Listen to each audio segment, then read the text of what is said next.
invitados. Como lo hemos anunciado, vamos a conversar sobre el anteproyecto del Código del Consumidor, que ya a lo largo de la semana, tal como lo hemos venido informando, pues se han conocido los alcances principales. Fue entregado el anteproyecto al presidente de la República y ya en todos sus detalles se publicará en El Peruano el día de mañana. Y a partir de ese momento el debate cobrará una mayor forma y enriquecedor debate además.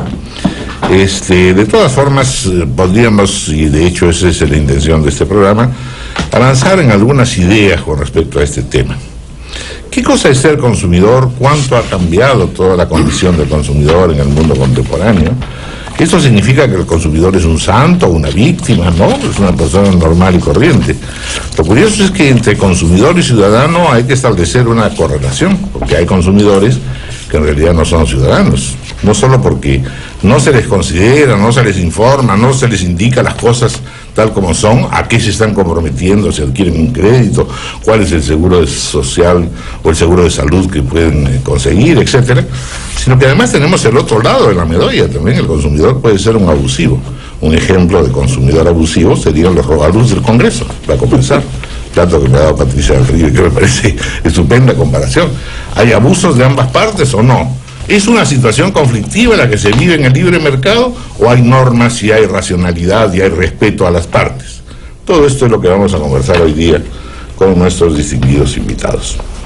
Están la doctora Rosario Fernández, es ministra de Justicia, miembro de la comisión que ha elaborado el anteproyecto del Código de Consumidor y que el miércoles se le entregó al presidente de la República. El presidente de la Asociación Peruana de Consumidores, ASPEC, el doctor Jaime Delgado, miembro de la comisión también indicada, el doctor Rolando Castelares, experto en Derecho Bancario y profesor universitario de la Universidad Nacional Mayor de San Marcos, el señor Gonzalo Perelé, presidente de AFIN, la Asociación para el Fomento de la Infraestructura Nacional, que ya se ha pronunciado al respecto, señalando la incomodidad de un sector o de los empresarios en general por la prepublicación sin tener los aportes del sector.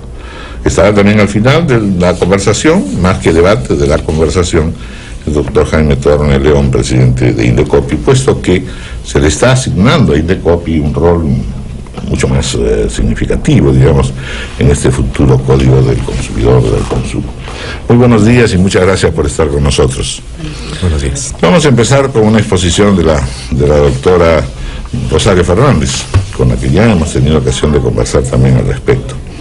Bienvenida, doctora Rosario Fernández. Muchas gracias, don Raúl. Muy buenos días a todos los colegas presentes en esta mesa y agradecidos por la invitación, porque creo que es un tema importante. Muy importante. Muy importante, es un instrumento, un proyecto, un anteproyecto de Código de Protección y Defensa del Consumidor que se constituye en un instrumento legal trascendente, me parece. Partamos de una pregunta. ¿Sí?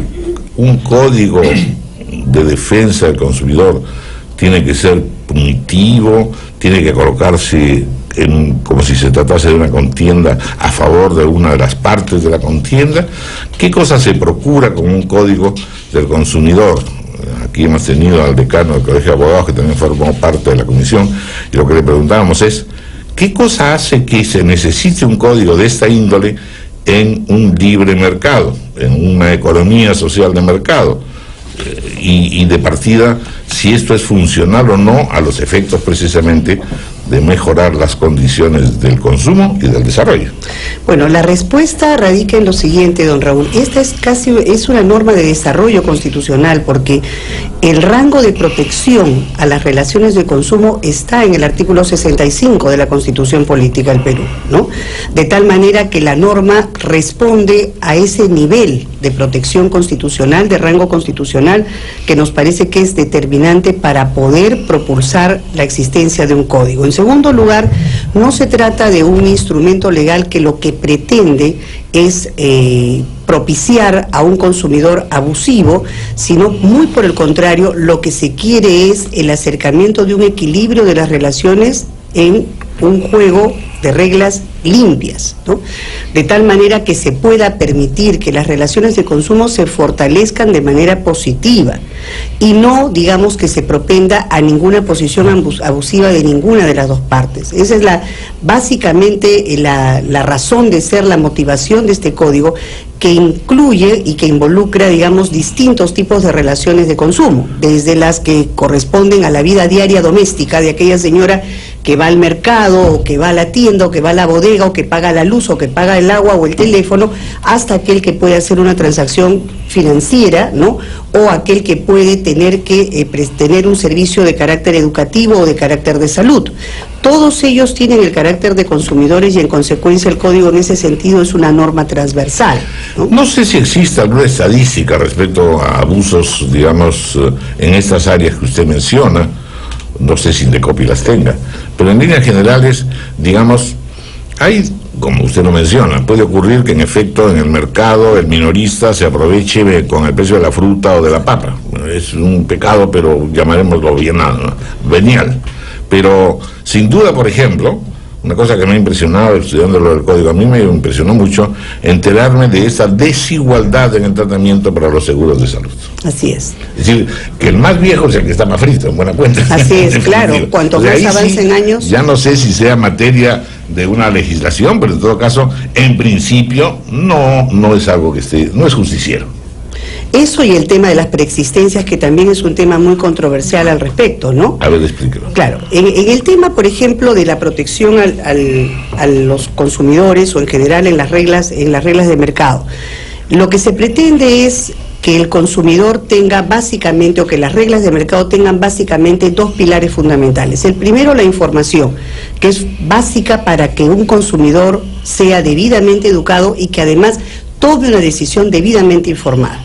Eso es un tema que además está específicamente señalado en el propio artículo 65 de la Constitución. Esa es la que traduciremos para nuestros oyentes como la letra chiquitita que normalmente no se lee. Claro, el principio de transparencia que obliga a que el proveedor pueda dar toda la información que le permita al consumidor tomar una decisión debidamente informada, ¿no?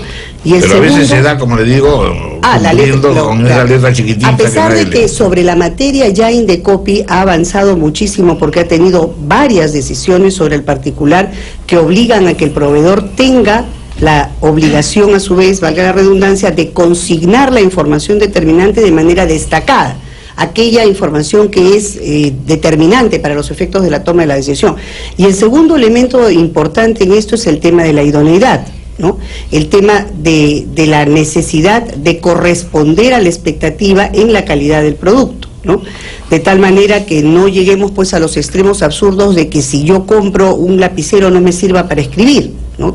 Para eso debe ser determinado el producto. Entonces, es básicamente esa formación bajo esos dos pilares que creemos que es importante que se desarrollen en este anteproyecto. Después analizaremos caso por caso de estos conjuntos de temas. Vamos a escuchar ahora a don Gonzalo Perialí, presidente de AFIN. Bienvenido, Gonzalo. Buenos días, gracias. Sí, la verdad este proyecto es de suma importancia y puede tener efectos incalculables sobre las actividades. Lo primero que llama la atención es que en este código se establecen claramente y con extremo detalle los derechos de los consumidores y las obligaciones de los proveedores. Sería bueno agregar los derechos de los proveedores también, porque evidentemente los tienen o los tenemos. Hay una omisión, no hay simetría. En segundo lugar, se habla mucho de la idoneidad del servicio y de la corrección en la información. Eso por supuesto que es razonable, ¿quién lo va a discutir? Naturalmente hay que legislar sobre el tema con cuidado y no caer en situaciones inaplicables o extremadamente injustas, pero el fondo es, en lo que nos preocupa realmente son otros alcances de este proyecto. Particularmente hay un subcapítulo de servicios regulados donde se hace referencia 2 veces o más a la fijación de un precio justo. El famoso precio justo pues fue lo que rigió acá en el país en la época del general Velasco y significó la ruina de la economía nacional. Se acumularon 30.000 millones de dólares de pérdidas en empresas públicas y los servicios públicos como la luz o la telefonía eran pues